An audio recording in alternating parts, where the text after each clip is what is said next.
Hello friends, আজকে আমরা policy বিয়ের FAQ 41 থেকে নিয়ে 52 পর্যন্ত আলোচনা করব। আসুন আমরা ভিডিও শুরু করি। আসুন জুম করে নিই। 41. If the primary member dies during the currency of the policy, whether the spouse would continue to be covered under the policy. যদি পলিসি চলাকালীন প্রাইমারি মেম্বার মারা যান তাহলে কি স্পাউস পলিসি বিয়ের কভার পাবেন? এর উত্তর হচ্ছে হ্যাঁ, অবশ্যই পাবেন। 42. If one gets hospitalized immediately after the commencement of policy on 16/1/2024, how to avail the cashless? যদি কেউ 16/1/2024 পলিসি চালু হওয়ার পরেই হসপিটালাইজড হন তাহলে তিনি কিভাবে ক্যাশলেস সুবিধা পাবেন? আসুন দেখি। সেই ক্ষেত্রে যিনি পেশেন্ট তিনি নিজের পুরানো পলিসি বিয়ের কার্ড হাসপাতালে জমা দেবেন এবং টিপিএকে রিকোয়েস্ট করবেন ক্যাশলেস সুবিধা দেওয়ার জন্যে। টিপিএ তখন MS আনন্দ রাঠির সঙ্গে যোগাযোগ করবে। যদি রাঠি সাহেবের কাছে এই বছরের প্রিমিয়াম জমা দেওয়ার তথ্য থাকে তাহলে তিনি সেই কথা ইন্স্যুরেন্স কোম্পানির সঙ্গে যোগাযোগ করে বলবেন। তখন ইন্স্যুরেন্স কোম্পানি টিপিএকে ক্যাশলেস সুবিধা দেওয়ার জন্য নির্দেশ দেবে। আর যদি রাঠি সাহেবের কাছে এবছরের প্রিমিয়াম জমা দেওয়ার তথ্য না থাকে তখন তিনি কনসার্নড CMHR-এর সাথে যোগাযোগ করবেন। কনসার্ন CMHR যদি এবছরের প্রিমিয়াম জমা দেওয়ার তথ্য দিতে পারেন তাহলে রাঠি সাহেব অর্থাৎ আনন্দ রাঠি আবার ইন্স্যুরেন্স কোম্পানির সঙ্গে যোগাযোগ করবেন এবং ইন্স্যুরেন্স কোম্পানিকে সেই কথা বলবেন। তখন ইন্স্যুরেন্স কোম্পানি আবার টিপিএকে ক্যাশলেস সুবিধা দেওয়ার জন্য বলবেন। 43. Whether there would any refund of premium in case of death of primary member or spouse. Primary member অথবা স্পাউস মারা যাওয়ার পরে কি প্রিমিয়াম থেকে কিছু রাশি রিফান্ড পাওয়া যায়? তো এর উত্তর হচ্ছে না, প্রিমিয়াম থেকে কোনো রাশি রিফান্ড পাওয়া যায় না। তবে পলিসি বিয়ের আন্ডারে পরিবারের অন্যান্য মেম্বাররা যদি থেকে থাকেন তারা পলিসি পিরিয়ড পর্যন্ত পলিসি বিয়ের কভার পাবেন।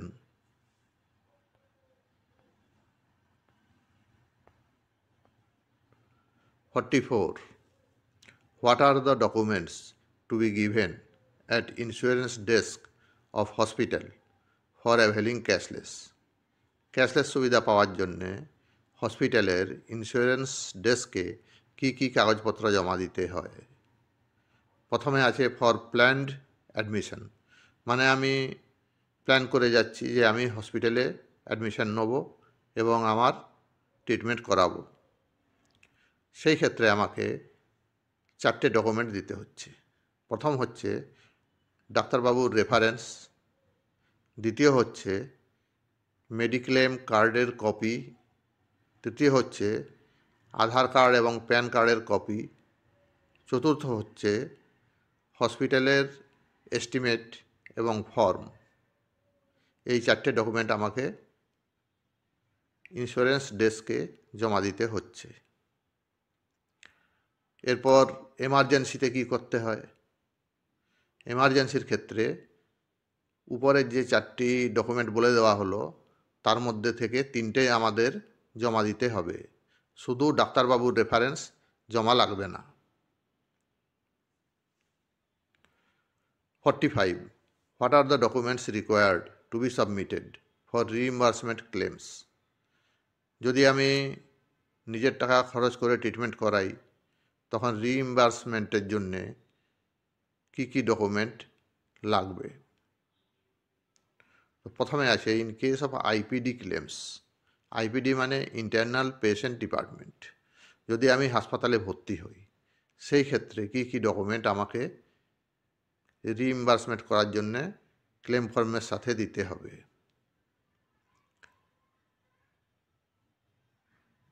প্রথম হচ্ছে ডাক্তারবাবুর রেফারেন্স নম্বর লাগবে যদি আমি প্ল্যান্ড ওয়েতে হসপিটালাইজেশন হতে যাই। দ্বিতীয় নম্বর হচ্ছে ডিসচার্জ সার্টিফিকেটের অরিজিনাল কপি লাগবে। তৃতীয় হচ্ছে সমস্ত মানি রিসিটের অরিজিনাল কপি লাগবে। ইনভেস্টিগেশন রিপোর্টের অরিজিনাল কপি লাগবে ইত্যাদি। 4 নম্বর হচ্ছে ওটা বলে দেওয়া হলো যে সমস্ত ইনভেস্টিগেশন রিপোর্টের অরিজিনাল কপি লাগবে। 5, ক্লেম ফর্ম পূরণ করে জমা দিতে হবে। ক্লেম ফর্ম দুটো হয়, part A, part B. Patient part A পূরণ করবে এবং হসপিটাল পার্ট বি পূরণ করবে। 6 নম্বর duly attested copy of PAN and Aadhaar. PAN এবং আধারের অ্যাটেস্টেড কপি জমা দিতে হবে। 7 নম্বর হচ্ছে পেনশন অ্যাকাউন্টের ক্যান্সেলড চেক 1 কপি জমা দিতে হবে যদি এই ক্লেম পলিসি ইয়ারের প্রথমবার হয়। 8 নম্বর হচ্ছে প্রি এবং পোস্ট হসপিটালাইজেশন ক্লেম থাকলে সমস্ত মানি রিসিট এর অরিজিনাল কপি জমা দিতে হবে। তার সঙ্গে ইনভেস্টিগেশন রিপোর্ট জমা দিতে হবে। তার সঙ্গে ডাক্তারবাবুর প্রেসক্রিপশানও জমা দিতে হবে। এটা হলো আইপিডি ক্লেমের ক্ষেত্রে। এরপর ওপিডি ক্লেম যখন আমরা করি তখন কী কী ডকুমেন্ট জমা দিতে হয় রিইম্বার্সমেন্টের জন্যে? প্রথম হচ্ছে ডাক্তারবাবুর অরিজিনাল প্রেসক্রিপশান এবং প্রেসক্রিপশানের উপরে ক্লিয়ারলি ডায়াগনোসিস লেখা থাকতে হবে। 2 নম্বর হচ্ছে সমস্ত মানি রিসিটের অরিজিনাল কপি দিতে হবে। তার সঙ্গে ডাক্তারবাবুর প্রেসক্রিপশান থাকবে, ইনভেস্টিগেশন রিপোর্ট থাকবে।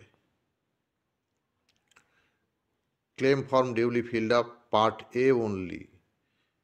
ওপিডি ক্লেমের ক্ষেত্রে শুধু আমাদের ক্লেম ফর্মের পার্ট এ পূরণ করে দিতে হবে। প্যান এবং আধারের ডিউলি অ্যাটেস্টেড কপি জমা দিতে হবে। পেনশন অ্যাকাউন্টের একটা ক্যান্সেলড চেক জমা দিতে হবে যদি এই ক্লেম পলিসি ইয়ারের প্রথম ক্লেম হয়।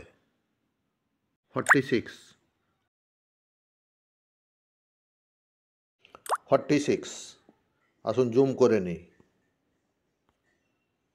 What is the time period for intimation of clans?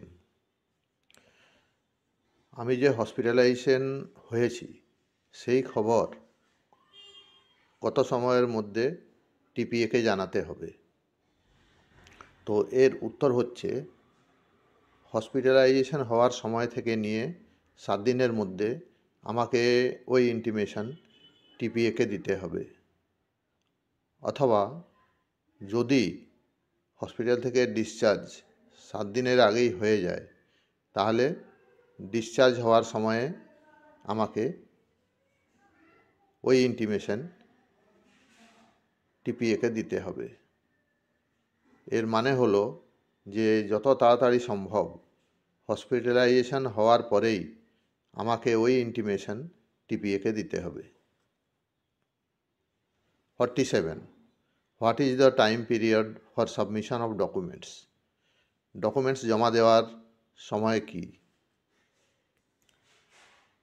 1 নম্বর claim documents must be submitted within 30 days of discharge.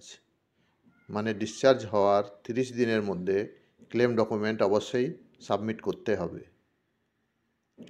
post-hospitalization claim has to be submitted within 30 days of the completion of treatment or within 30 days after the post-hospitalization period of 90 days, whichever is earlier. এরপর post হসপিটালাইজেশনের ক্ষেত্রে যে claim হবে তা কখন আমরা জমা দেব। যদি দেখা যায় যে পোস্ট হসপিটালাইজেশন ট্রিটমেন্ট পুরোপুরি 90 দিন পর্যন্ত চলছে, তাহলে 90 দিন শেষ হওয়ার পরে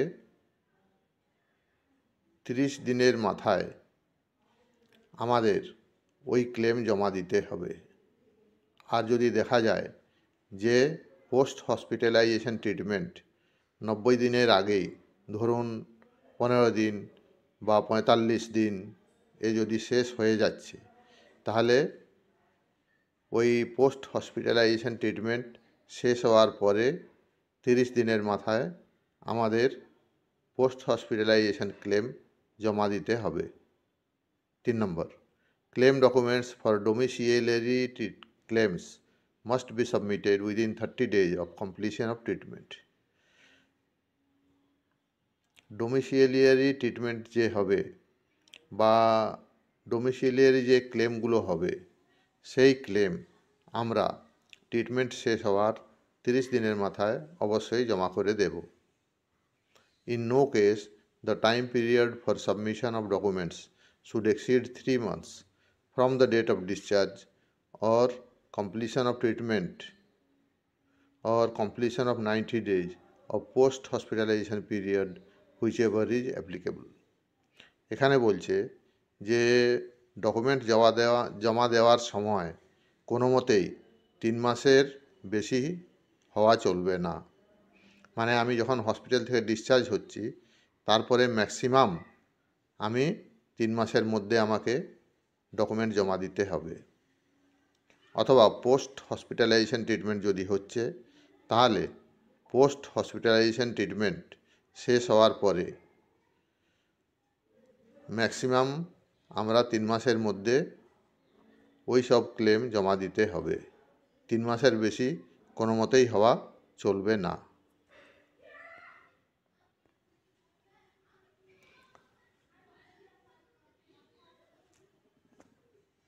8, আসুন জুম করে নিই। What are the additional documents required for specific ailments like cataract, RCT, physiotherapy, nursing charges? মানে ক্যাটারেক্ট, RCT, ফিজিওথেরাপি আর নার্সিং চার্জেসের জন্যে কি কি আলাদা ডকুমেন্টস জমা দিতে হয়, আসুন দেখি। যদি কারো ক্যাটারেক্টের অপারেশন হয়ে থাকে, সেই ক্ষেত্রে তাকে অ্যাডিশনাল যে ডকুমেন্টগুলো লাগবে সেগুলো হচ্ছে বায়োমেট্রিক রিপোর্ট, IOL স্টিকার, 3 হচ্ছে tax invoice bill of sticker. যদি কারো RCT হয়ে থাকে, মানে রুট ক্যানাল ট্রিটমেন্ট দাঁতের, তখন তার যে অ্যাডিশনাল ডকুমেন্টগুলো লাগবে সেগুলো হচ্ছে 1 নম্বর RCT হওয়ার আগে এবং পরে এক্সরে রিপোর্ট লাগবে। 2 নম্বর proper serial number payment receipt, মানে সিরিয়াল নাম্বার দেওয়া মানি রিসিটগুলো লাগবে। 3 নম্বর ফিজিওথেরাপি, যদি কারো ফিজিওথেরাপি হয় সেই ক্ষেত্রে তাকে ডেলি চার্ট লাগবে এবং সেই চার্টের মধ্যে প্রসিডিওরগুলোর নাম লেখা থাকবে। 4 নম্বর ইমপ্লান্ট, যদি কারো ইমপ্লান্ট হয়ে থাকে তাহলে সেই ক্ষেত্রে tax invoice Bill and sticker লাগবে। 5 নম্বর নার্সিং চার্জেস, যদি কারো নার্সের প্রয়োজন হয়ে থাকে তাহলে রেজিস্টার্ড ইনস্টিটিউট থেকে কোনো কোয়ালিফাইড নার্সের সিরিয়াল নাম্বার দেওয়া মানি রিসিটগুলো লাগবে। এগুলো হচ্ছে অ্যাডিশনালি দিতে হয়। 49, what are the documents required for AYUSH? আয়ুষের জন্য কি কি ডকুমেন্ট জমা দিতে হয়? আয়ুষ মানে হচ্ছে আয়ুর্বেদা, ইউনানি, সিদ্ধা আর হোমিওপ্যাথি, এই 4টে মিলিয়ে আয়ুষ বলা হয়। তো তো এর উত্তর হচ্ছে আয়ুষের ক্ষেত্রেও অ্যালোপ্যাথি ট্রিটমেন্টে যে ডকুমেন্ট লাগে সেই সমস্ত ডকুমেন্ট লাগবে। তাছাড়া অ্যাডিশনালি আর একটা ডকুমেন্ট লাগে, হয় তাকে রাজ্য সরকার কিংবা কেন্দ্র সরকারের সার্টিফিকেট অফ রেজিস্ট্রেশন জমা দিতে হবে। 50. What are the documents required to claim for deducted amount from other policy? এমন হতে পারে যে কারো একাধিক পলিসি আছে, সে ট্রিটমেন্ট করানোর পরে অন্য একটা পলিসি থেকে পেমেন্ট কিছু পেয়েছে এবং বাকি পেমেন্টটা সে পলিসি বি থেকে নিতে চায়, তখন তাকে কি কি ডকুমেন্ট জমা দিতে হবে আসুন দেখি। প্রথম টিপিএর কাছ থেকে যে সেটেলমেন্ট অ্যাডভাইস সে পেয়েছে তা দ্বিতীয় টিপিএর কাছে জমা দিতে হবে। প্রথম পলিসির পলিসি কন্ডিশনস কী আছে সেইগুলো তাকে জমা দিতে হবে বা বলতে হবে। আর প্রথম পলিসি থেকে কেন সে পুরো পেমেন্ট পায়নি তার ব্যাখ্যাও তাকে দিতে হবে। 3 নম্বর, যে সমস্ত ডকুমেন্ট সে দ্বিতীয় টিপিএর কাছে জমা করবে সেই সমস্ত ডকুমেন্ট প্রথম টিপিএর কাছ থেকে অ্যাটেস্টেড করিয়ে নিতে হবে।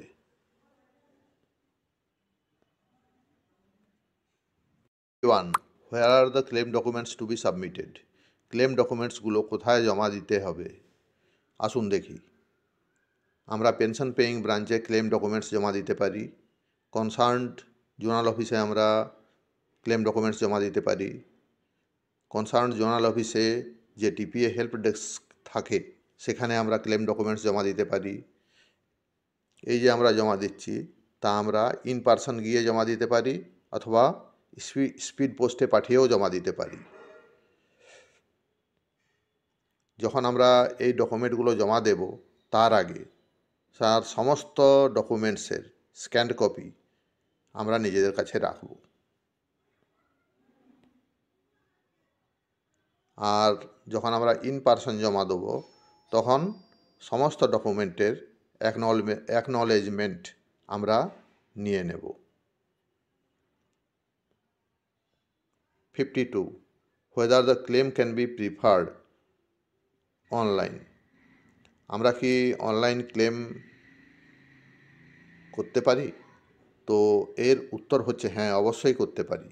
সেই ক্ষেত্রে আমরা টিপিএর যে ইমেল আইডি আছে সেখানে সমস্ত ডকুমেন্ট স্ক্যান করে তার কপিগুলো আমরা টিপিএকে ইমেলের মাধ্যমে পাঠিয়ে দিতে পারি, কিন্তু আমরা সমস্ত অরিজিনালগুলো নিজেদের কাছে রাখব। যদি দরকার হয় সেই ক্ষেত্রে আমরা সেই অরিজিনালগুলো ওখানে জমা দিতে পারি।